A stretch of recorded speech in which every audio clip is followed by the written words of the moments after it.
Y bienvenidas a este nuevo episodio de nuestro podcast Entre Lenguas. Hoy abordaremos un caso reciente y profundamente revelador sobre los desafíos que enfrentan los intérpretes en contextos de conflicto armado. Se trata de los intérpretes locales que trabajaron con las tropas alemanas de la ONU en Mali, quienes actualmente viven en una situación crítica que nos invita a reflexionar sobre los principios éticos que deberían regir nuestra profesión.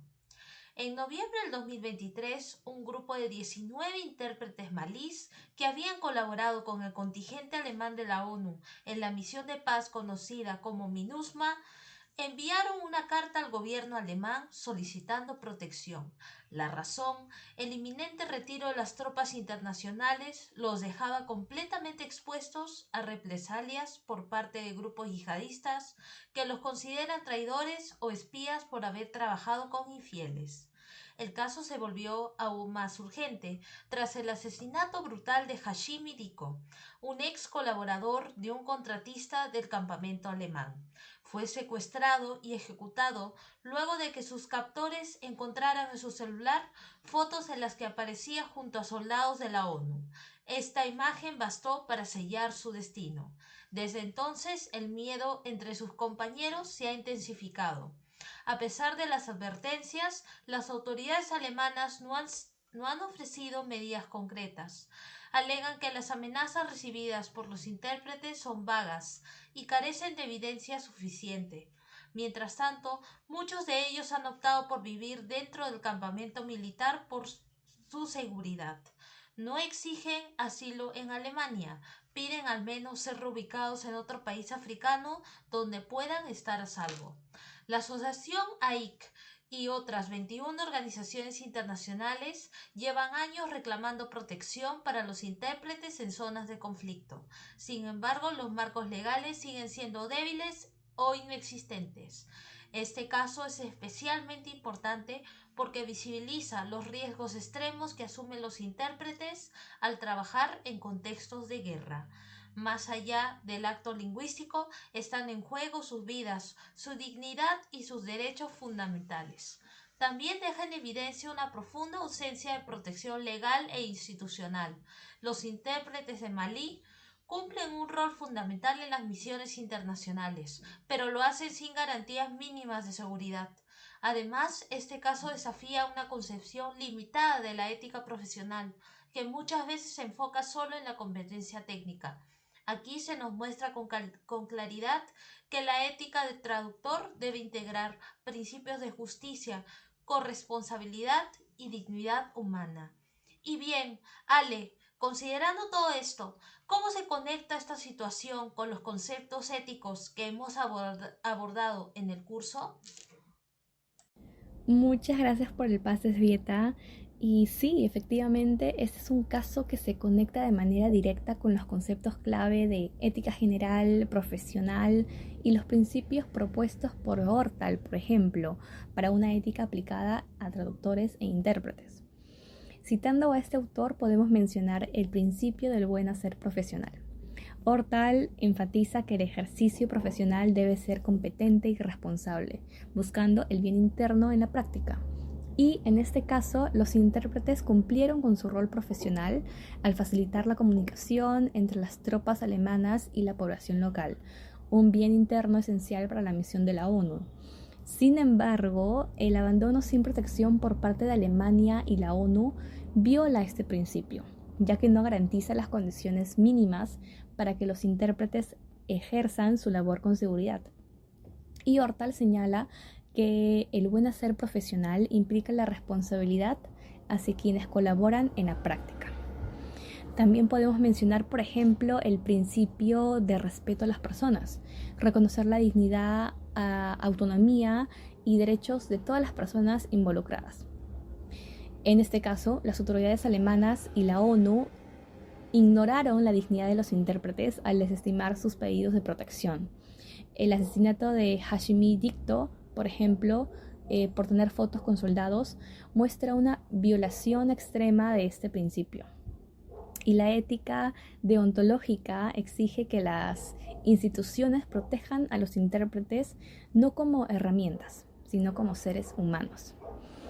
Por último, podríamos mencionar también el principio de justicia y responsabilidad social. Ortal comenta que garantizar equidad, corresponsabilidad y la reparación frente a riesgos asimétricos, especialmente en contextos de conflicto, y en este caso, los intérpretes asumieron riesgos desproporcionados, sin reciprocidad institucional. Otras organizaciones denunciaron este vacío exigiendo protocolos similares a los de los soldados o médicos en misiones, y evidencia la necesidad de marcos legales que protejan a los intérpretes como actores clave en operaciones internacionales.